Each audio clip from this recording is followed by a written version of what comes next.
Now here's a question. In your novels, in your stories, you do a lot of writing about the wilderness and the beautiful landscapes and environmentalism as well.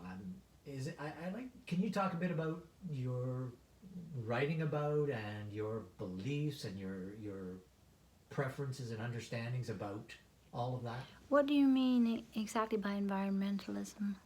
I mean, well, I mean, for example, in Time and Unforeseen Occurrence, Tom and Jenny both were big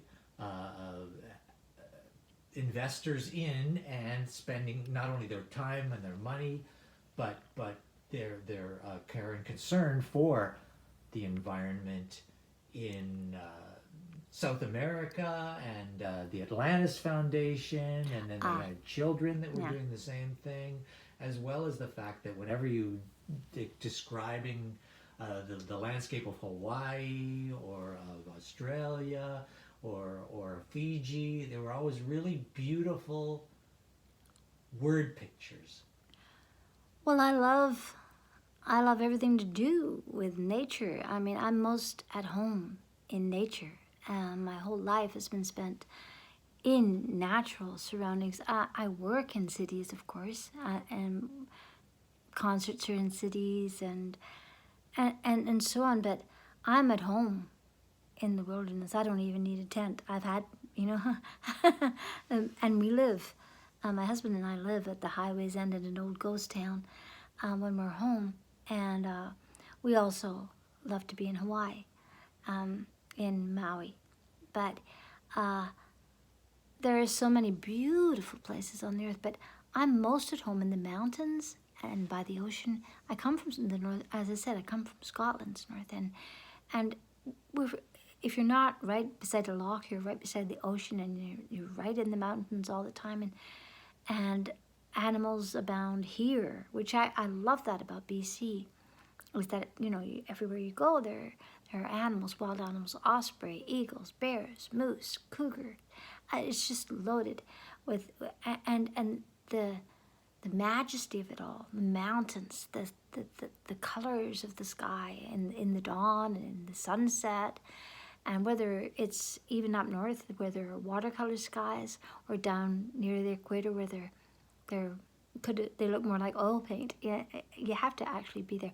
Or the northern lights. I mean, everything is magical to me, and I love to get up just before the dawn and take photographs, because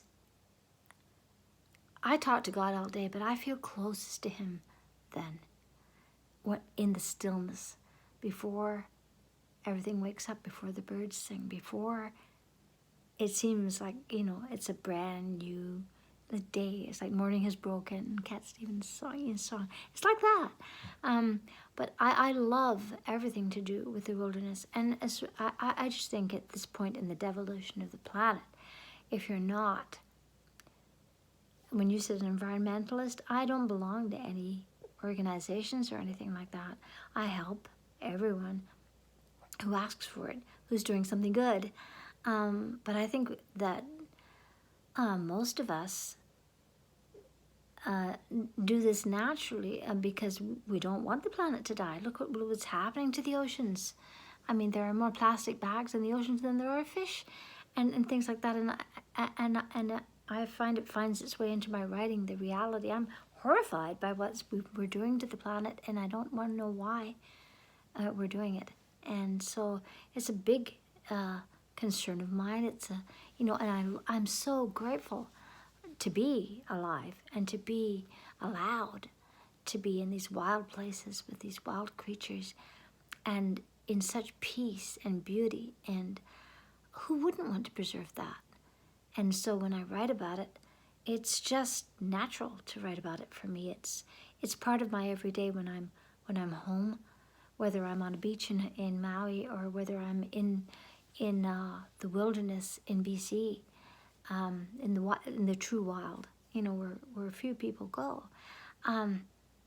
It's such a huge part of who I am, and there's a language in silence, that kind of silence, and it's It's almost like prayer.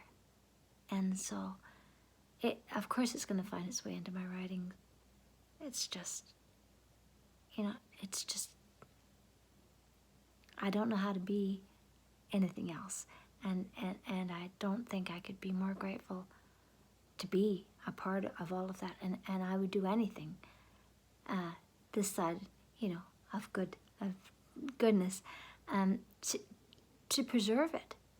And I want my grandchildren to be able to see all this, and all the fracking and things, again, destruction, things I don't understand. I don't understand destroying anything beautiful. And we can't make a blade of grass, let alone a fish or a tree or mountains or the sky or any of it. And so we need to take care of it. And so if I'm an environmentalist because of that, but I'm not a political environmentalist. I think that's why I asked you, because I'm not involved politically in the sense of this party or that party. I'm just involved. I'm going to help to protect the beauty that I see in people, in nature, in everything.